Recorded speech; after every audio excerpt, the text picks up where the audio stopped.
Do you have any idea how many people watch this online? It is somewhere between, it varies, but somewhere around 30 to 40 people a week watch it, Wow. which is why, yeah, it's why we continue to do it, because it seems to people are watching. Now, I don't know if they watch it for 5 seconds to see how John's teaching and turn it off. We can't drill down into the analytics like that, but there are routine. I'm thinking it must be consistent viewership because it's almost always the same numbers. It does not vary much, which is surprising. So Titus, I will say, Bill, have you ever preached on Titus before? Can't remember. Deborah, Not. Deborah, have you ever preached on Titus? Yeah. Carolyn said that she had never remembered a lesson on Titus. I don't either. What do we know about Titus? What's the first thing that comes to your mind when you think of Titus?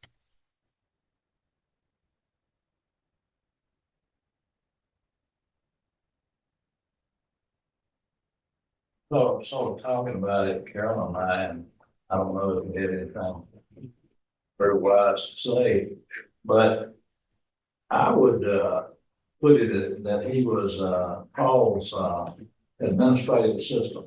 Yeah. He wasn't necessarily a preacher or whatever, but he told him to get these straightened up. These things need to be shaped up. That's really kind of a great analogy. The book says, that Paul in 2 Corinthians says that Titus has been appointed to be a goodwill ambassador, which I kind of liked. I'd like somebody to appoint me to be a goodwill ambassador some days. What's interesting is we don't know tons about Titus. Paul does refer to Titus a lot in his writings, but he is not mentioned at all in the book of Acts. So it's kind of hard to particularly date Titus. They think that it was that this letter, Titus, was not written by Paul in some time after his death. But Titus was in Paul's life. We do know right from the beginning of the letter, the book, that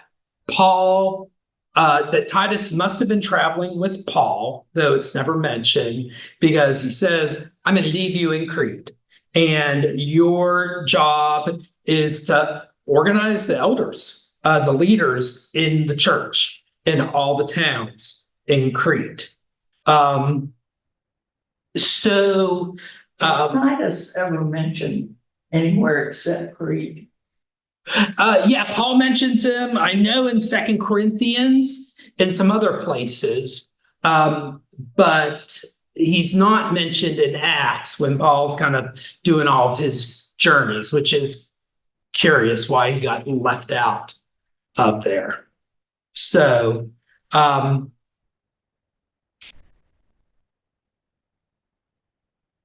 author of our lesson today calls Titus a true exemplar of integrity and Christian service.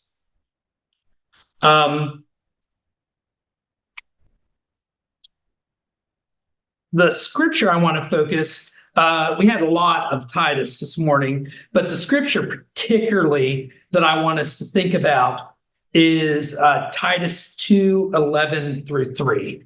And that says, the grace of God has appeared, bringing salvation to all training us to renounce impiety and worldly passions, and in the present age, to live lives that are self-controlled, upright, and godly, while we wait for the blessed hope and the manifestation of the glory of our great God and Savior, Jesus Christ.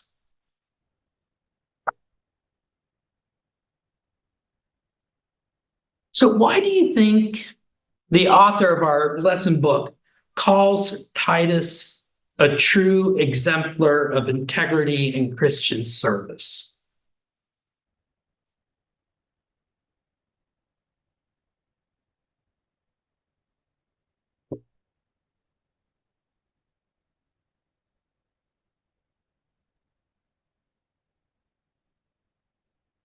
Well, the letter refers to him as a true child of faith, True child of faith? but I think also he stood up to, I don't know if they called it the circumcision party, but. No, they do. But he did stand up to them, and refused to be circumcised. Mm-hmm. So because, I mean, I think because of false teachings, then it didn't matter.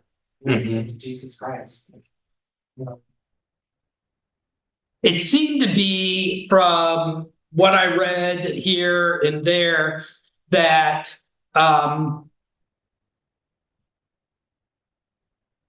the church in Crete, there was an issue. Something was going on. We don't really know. We're going to talk about two theories about it.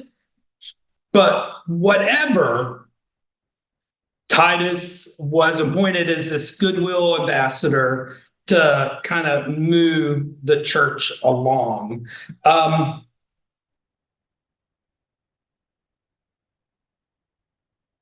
We get kind of a little bit of a clue that we have, what might have been going on. There's a lot of name calling. in this. Yeah. The Cretans, they're lazy. Liars, vicious brutes, like, but also it just says idle talkers and deceivers, rebellious people. I mean, it sounds like, today. Lazy gluttons. Yeah, but this teaching for sordid gain, what is not right to teach. I think that could be a problem in a church. How so? Well, I mean, I can think of some examples of, I need to choose my words carefully. But there are some, I'll say television evangelists, but there are some wealth and health gospel preachers, not all of them, but some of them over the years who have preached the word for gain. To fill their own pockets with cash. But we can just think locally in Charlotte, Jim and Tammy Baker really went off the rails.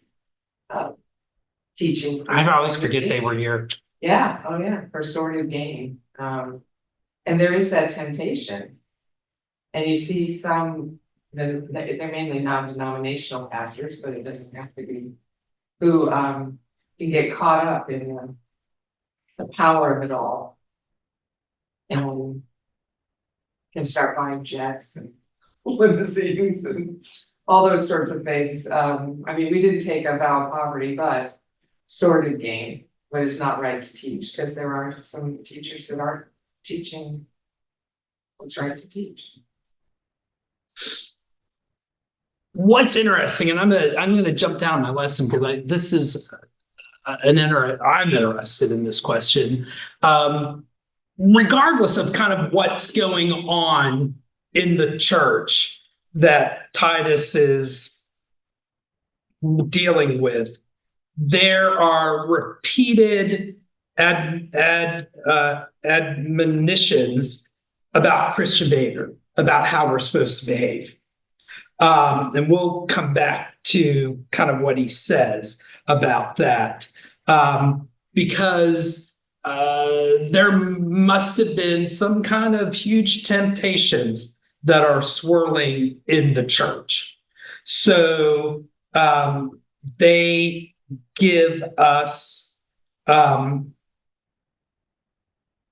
laundry list of things that we're supposed to do and we're not supposed to do. if you've got your book in front of you, turn to page 70. And the author says that what are leaders not supposed to do or be? It's in that third full paragraph down.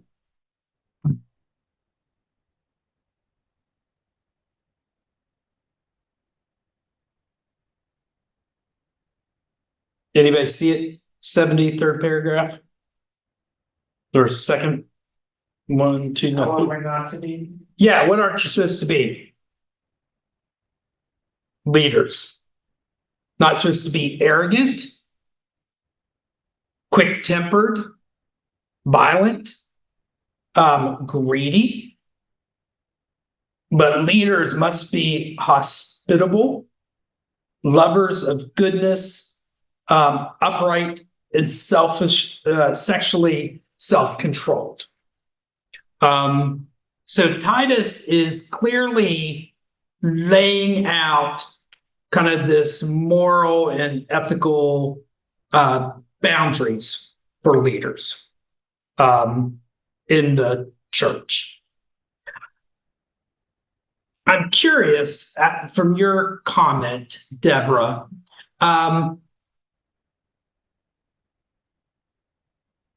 when pastors are ordained, we take certain vows, but they are not vows of poverty, not vows of chastity, all blah, blah, blah, blah, blah, blah.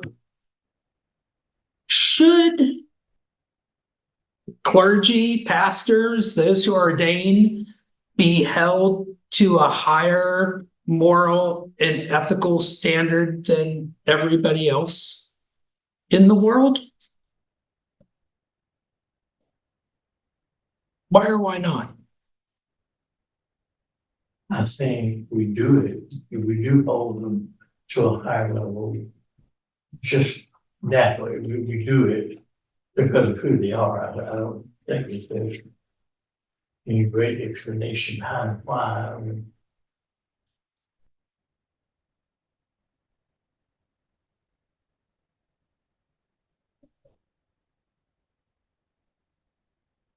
What do you think, Carolyn? I'm just going to pick on you.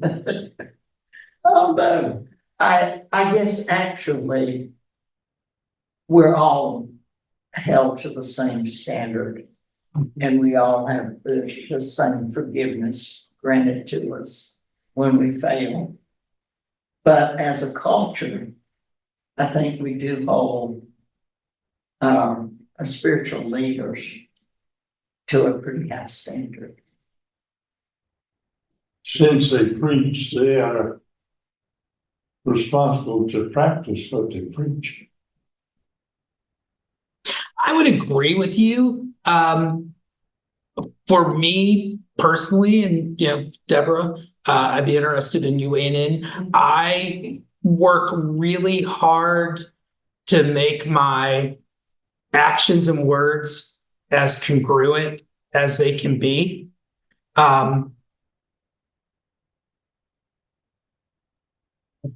I think pastors have a public life, and then you have your personal life.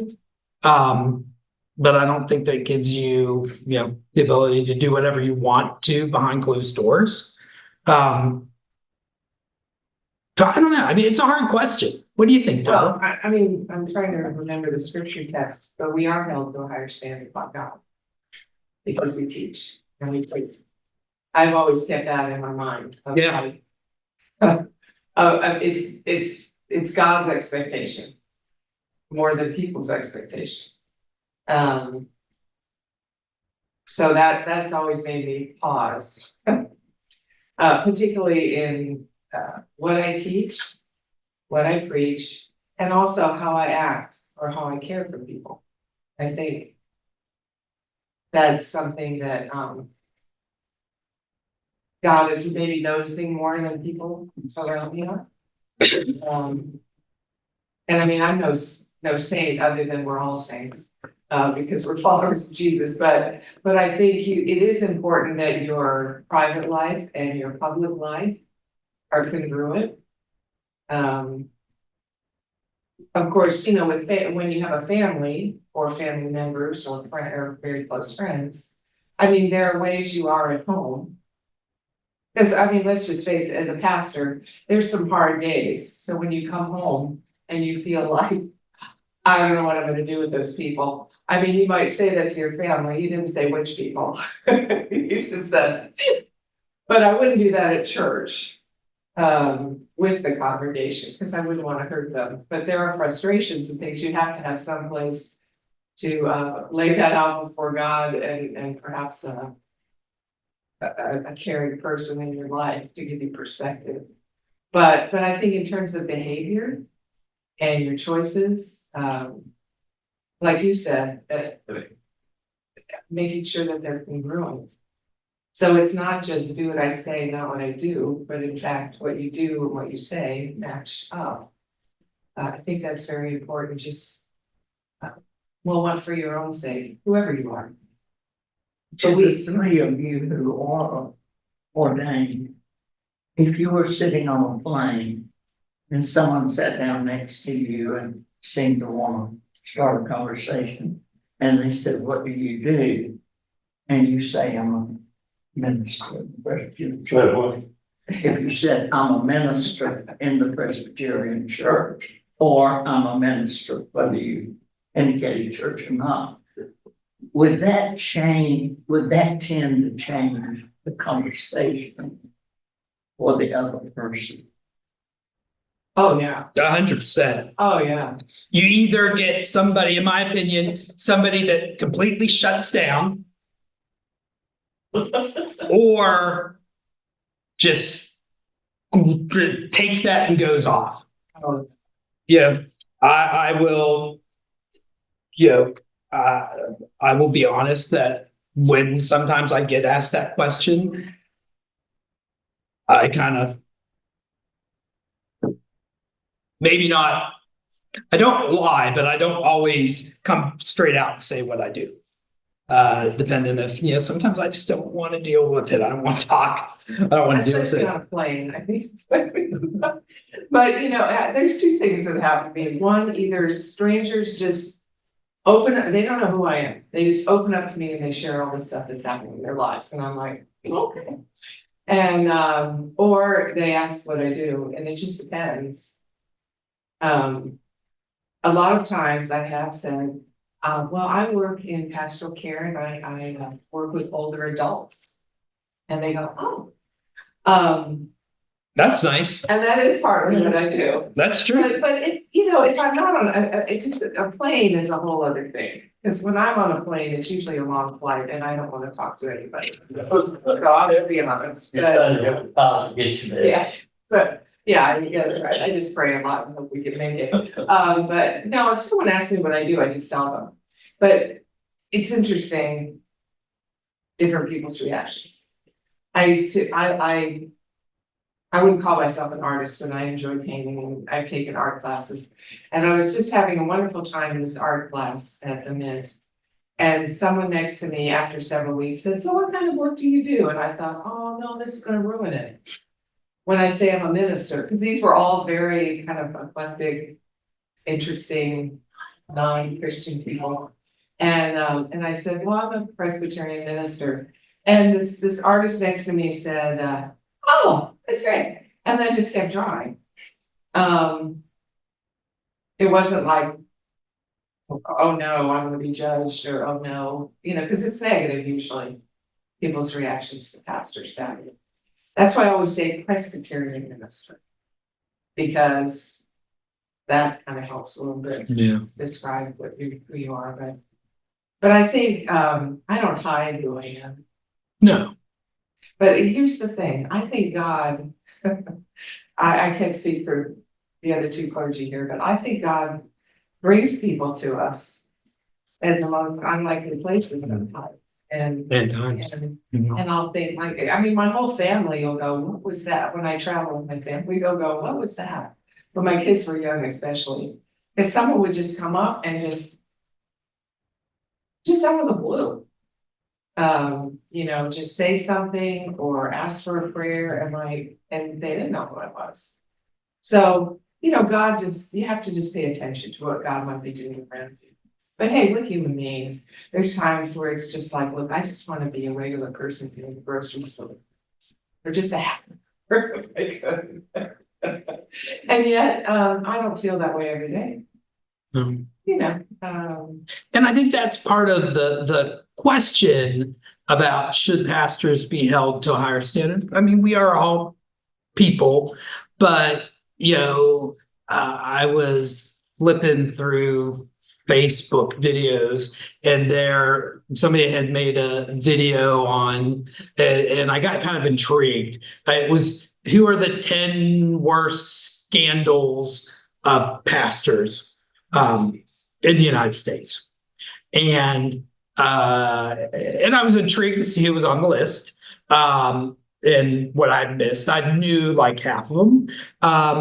But they all were either abuse of power, abuse of money, or abuse of sex.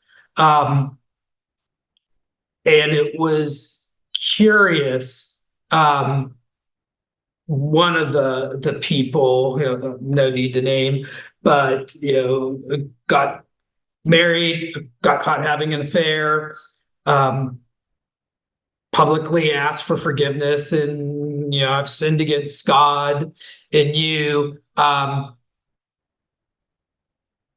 Was forgiven by the church, and then went right back and did it again.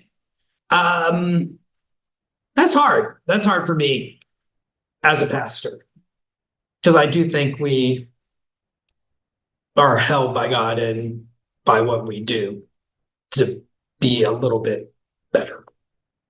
the saddest part about all those things that happen is that you take, because I work with people that are, well, you do too, that are preparing for ministry, and you see how they love God, God's calling them to serve, and then the capacity to do these things. It is because I really think it's because they have not taken care of themselves, and they just have not taken care of themselves as clergy. And they find themselves in these positions where they're so stressed. I mean, some might be predators, but they do things like they'll steal money or they'll have an affair. I think abuse kind of sometimes goes in another category. A lot of times that's some deep psychological issues, but you just see these wonderful people who fail. And I think some of it is they've been under such tremendous pressure and stress in the kind of work that they do, and they did not take care of themselves. Yeah. And that's a manifestation of that lack of self-care or accountability. And I think that's a real problem that I see. This is another category of response that you might not think of. Back, I believe it was in 1975, Scott Woodmansey and I went on a seminar. A junior seminar with Langdon Gilkey, who was a theologian, and he married a woman from France. And he said that she was on a transatlantic steamboat trip and in conversation with an American businessman. And he said, "What do you do?" She said, "I don't do, I am." You American people always judge the merit of people by what they've accomplished, in the world of economy and so forth. I don't do, I am. That's interesting. Huh. I think we can do this in about 5 minutes. So the lesson kind of talks about what is the purpose of Titus. And we're going to continue with Titus next week. But the author gives us kind of two theories on what's going on, what's the meaning behind Titus. One is that it was written to a new congregation or one that's being organized in urgent need of careful organization, especially in light of, they say, the author says, the heretics that are trying to undermine the gospel and the organization of this church, because it is a threat to society. Though another theologian said that it was written to a church veering dangerously towards secular Hellenism, to the Hellenistic world. And it gives specific directions to church leaders, to elders, to bishops, as they serve as role models, for whom the future depends on, in the future of the church. Which one do you think sounds more plausible? Or which one makes more sense to you? What, for this church? Yeah, for this church that Titus is writing to.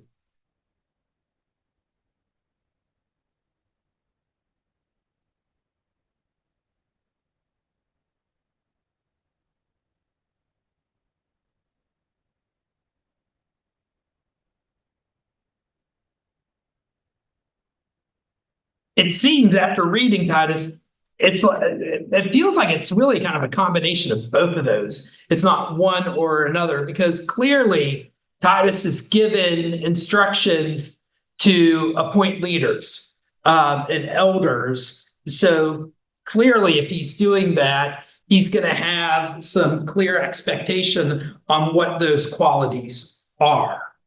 But we do know that Crete was in the Greek sphere of influence, and that came with a lot of.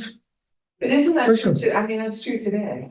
We're profoundly influenced by the culture that surrounds us, and we're seeing it now in more public ways. It's always been around, but I think of like Christian nationalism, and I'm thinking that's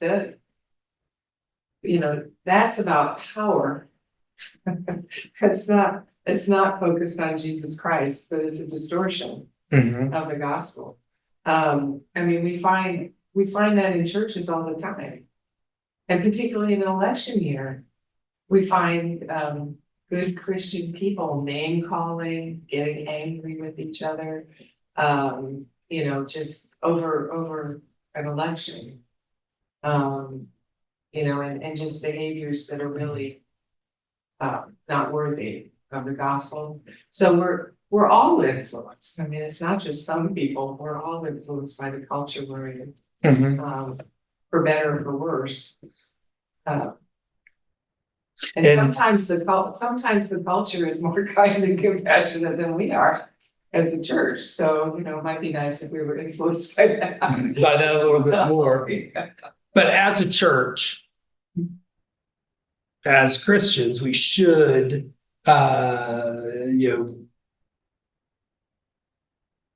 because of our faith, be held to a higher standard. What's curious is, well,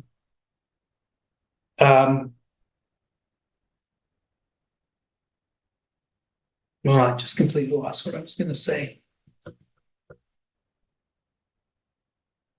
But aren't we talking about, we're just not talking about ministers in the church. Kids watch what everybody does. And if you're a Sunday school teacher, or if you have something. Youth group leader? Yeah, you held to a higher standard, and that's sort of human nature, I think. Yeah. And well, just members of the church. I mean, we should be held to it. We had a funny little incident that happened. My kids, our sons were both, I guess they were preschool or about that age. And one of the favorite things in Charlotte at that time was South Park. I mean, it was all, it was entertainment. We were there on Friday night and there were in our church, two guys that were identical twins. And, you have to know them for a while before you could tell the difference.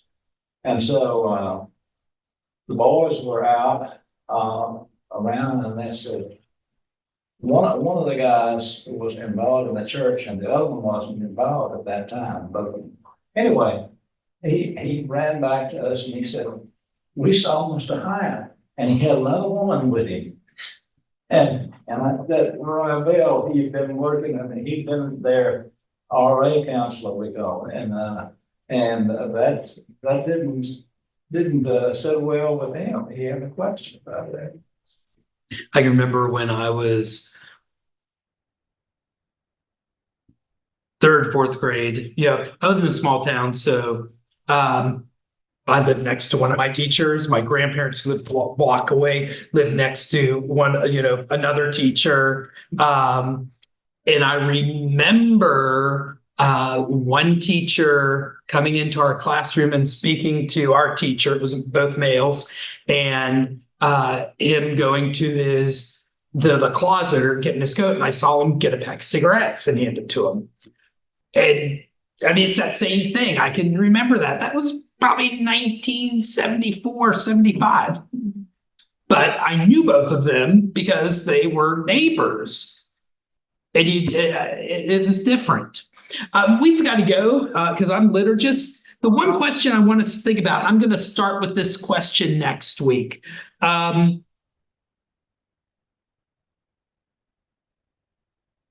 Clearly, Titus is giving instructions on what appropriate behavior is for the church there in Crete. The question that I had that I think is kind of an interesting question is, why do you think that there's so much disagreement across the Christian church here in the United States about what practices are immoral? Why is there not more of a uniformity? We're going to start with that next week. All right, friends, thank you. I'm going to scoot off, and we'll be back in Titus next week. You're still meeting here? Yes. Through the first Sunday of September. September 8th is our first. You're still meeting here? Yes. Through the first Sunday of September. September 8th is our first.